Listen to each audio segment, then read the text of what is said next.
Welcome back to the Against All Odds, the Less Than 1% Chance podcast with your host, Maria Ponte, where we will hear stories of incredible people thriving against all odds. And my hope is that we can all see how life is always happening for us, even when we are the less than 1% chance. Hey, welcome back to Against All Odds, the Less Than 1% Chance podcast with your host, Maria Aponte. This will probably be a quick one. You're catching me at the end of my day when I usually do the morning. It's just been a crazy week and I had this on my heart, and I feel like this episode's gonna be a bit cathartic for me, a little bit of a release of my emotions as well and the things that I've probably been experiencing. And if I'm experiencing, I just feel like it's something that others are, and others are probably struggling with it. And I just feel like when I go through something, there's a higher purpose, and I just feel like this is a topic I need to talk about, what I'm trying to do in order to kind of process and deal with grief right now. I believe I had spoken about this in an earlier podcast episode, but if I haven't, the last 2+ years have been just a bit tough on my heart, and I was blessed in so many ways in that during the time that my dad was diagnosed with cancer, I was able to go to appointments, and I was blessed enough to have the availability to be there for his whole journey. And it's been a very up and down road. I really tried to do everything that I could possible to be there for everything. And he had a few surgeries. He had first been diagnosed with bladder cancer, and actually in July of 2020. So this was kind of the start of everything. And so he had his bladder removed that year, and it was kind of crazy because it was like heavy COVID issues, and that was his first time in a hospital by himself, and it was very hard to have him go through that process. And we were so far away, like we weren't able to stay with him. He had to kind of deal with surgery and everything on his own. He had a procedure done that basically removed his bladder, and it redirected the urine through a stoma. So he had a little bag on his belly where he would be able to release the urine. And so we went through that process. And then the following year, around the same time, he was really, really having a tough time just like using the bathroom, and he was in a lot of pain, and his feet were hurting so bad, and he couldn't explain it. So he went to the hospital, and he was complaining about the pain in his feet and just feeling like the stoma was gonna like burst. And come to find out that he had an issue with diverticulitis, and it was super swollen in a way that it was like preventing him from fully going to the bathroom, and the muscle what tells you that you have to go to the bathroom. So it was like right in between there. So he just had a lot of issues not going enough and feeling like he still had to go, and it was just crazy. He ended up going to the hospital. That's where they did scans and all the things, and they found out that it had spread a bit, and he had 2 sections in his pelvic area that was a concern, and there was a spot in his liver that was a concern, and his kidney. And so it had just been a long road. He was like dead set on no chemo, no treatment. The first year when this came back around, I was like, can we just have a conversation? We don't have to do anything if you don't want to, but can we just have a conversation with an oncologist? We found an angel of an oncologist. She was exactly what we needed. He felt so comfortable with her that he went ahead with treatment, and chemo went amazing for him. Like, he would leave chemo with energy and go and work the rest of the day. And the pain in his feet went away, which was amazing as well, because for months and months he was complaining of this pain in his feet, and I would rub his feet and nothing would alleviate it.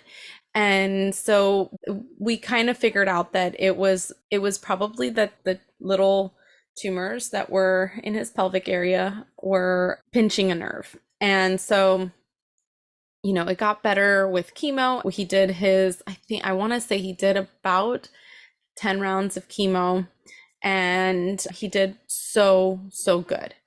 And then he started on immunotherapy after chemo, and immunotherapy regressed him immensely. He didn't do well at all with that. And, everybody has their own experience, which I think is important to note. But this was kind of his experience. And I was able to be at, I want to say, 99% of all appointments and stay with him overnight when he needed to. And just, I can say that I was there through the whole thing. Well, they were going to start radiation last year a few times, and he just kept being sent back to the hospital, and things just weren't getting any better. I'm in Florida, and we had a really pretty bad hurricane that left us kind of underwater. And the day that I was able to leave my sister's where I stayed was October 1st. And that was also the day that he went into the hospital, and it just had progressed. And we were all kind of like prepared, and he was very prepared for all of this, but it progressed. And the doctor kind of sat down with him and was just like, well, I really don't recommend any treatment from here. Kind of next steps was hospice. And so he was in the hospital for about 5 days. And then he was sent home and put on hospice. And I can say that I completely did whatever I needed to be there. And I basically moved back into my parents. I slept on the couch. The house was always full. And he was so loved. And he was with us for 9 more days after he started hospice. And October 13th, he passed away. And yes, this is going to be a tough one for me. And we were all there. And he was so at peace when he left. And he was surrounded by loved ones. And he was so incredibly loved, and he felt it. And I feel like since then, I feel lost. And I feel like I miss him. And it's so bad. And like, my days were full with things that I would do for him. And it's been really tough. And obviously, if you can't tell by now, I was completely daddy's girl. And it was definitely a tough road ahead from there. And I say all of this to, I guess, show that we can be sad, and we can be hurting, and we can be feeling all of these feelings, and simultaneously still be striving for our dreams. I've had a hard time the last few weeks. I've had many ups and downs, and I just feel like he was the person in my life that I didn't even have to say something was wrong, or I didn't even have to say anything, and he would just sense it and do whatever he could to like be there, whether it was a hug or 20 bucks for gas. Like he just knew. And I feel like I lost that. I lost that in him. And so over the last few weeks, I've just really felt his absence, and grief has been really difficult.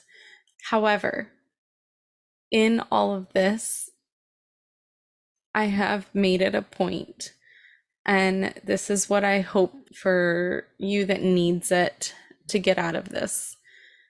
I've made it a point to have him very present and literally close my eyes and just feel the love that I know he had for me and feel that love that I have for him.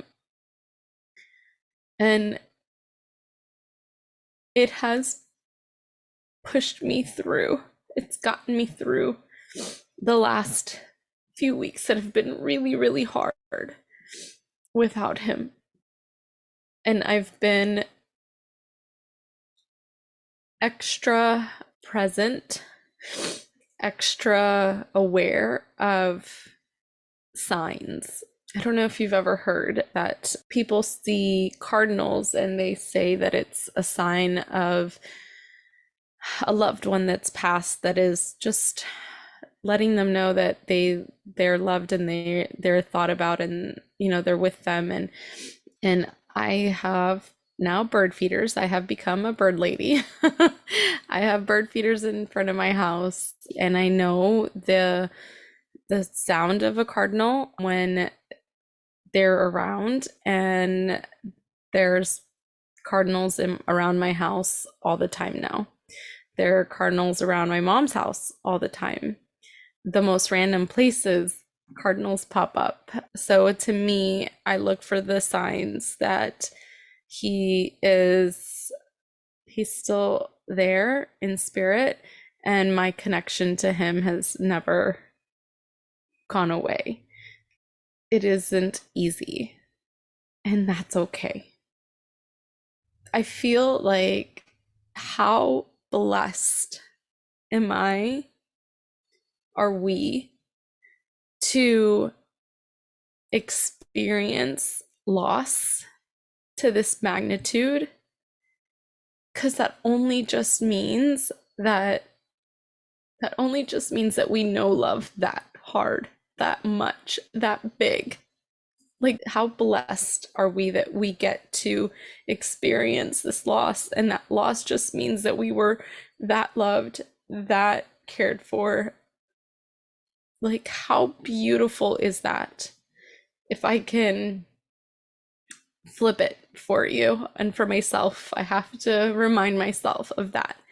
And when I just feel that love and just stay in that feeling of love, I feel so much closer to him. And that's what's getting me through. Watching for signs and just closing my eyes and feeling that love, and crying. Crying is not a bad thing. So if you have been told that it's a bad thing, it is so good to cry and release it. It isn't good to sit in it. Absolutely not good. And I've been through different types of grief. It isn't good to necessarily just sit in that and sulking in it, but it is good to release it so that you're able to then pick yourself back up and keep going. So my against all odds story today is that of my dad, and against all the odds that he had in his mind about treatment. It gave us a full year and a half, well, about a year, additional year with him. And I'm very grateful for it. And I'm grateful for the angels that came along the way, the nurses that still keep in contact with us, and the doctor that was a complete and total angel just along the way. And today I got a call. We have still his phone number on a Google Voice account, and I got a call and a voice message from two people asking if he's still fixing watches and if he's still in the same spot. And I have to call them back and let them know that my dad passed away. And that's been so hard because it's like ripping that Bandaid back open. However, from that, every single person is like, you have the best father. And I know that very well. He was the best. Everyone absolutely loved him.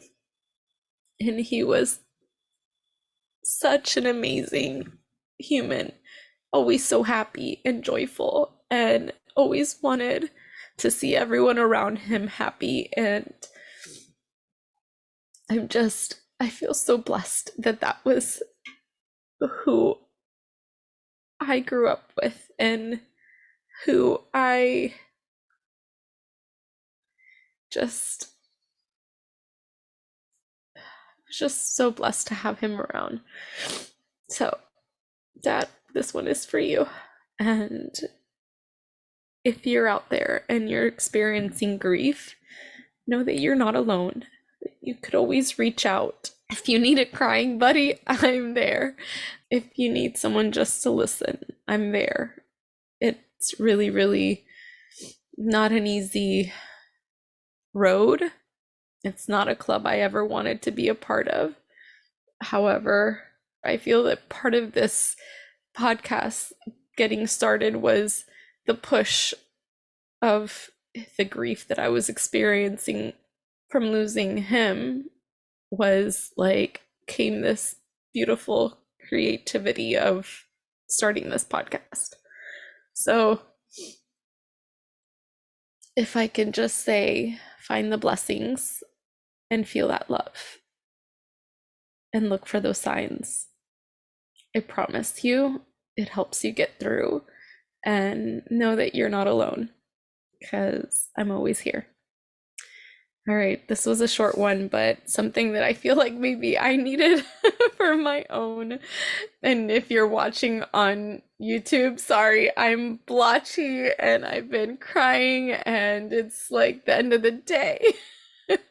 But, I felt what it was on my heart and I just went with it. So I just feel like that just means that somebody needed it. So if this served you in any way, please don't hesitate to reach out.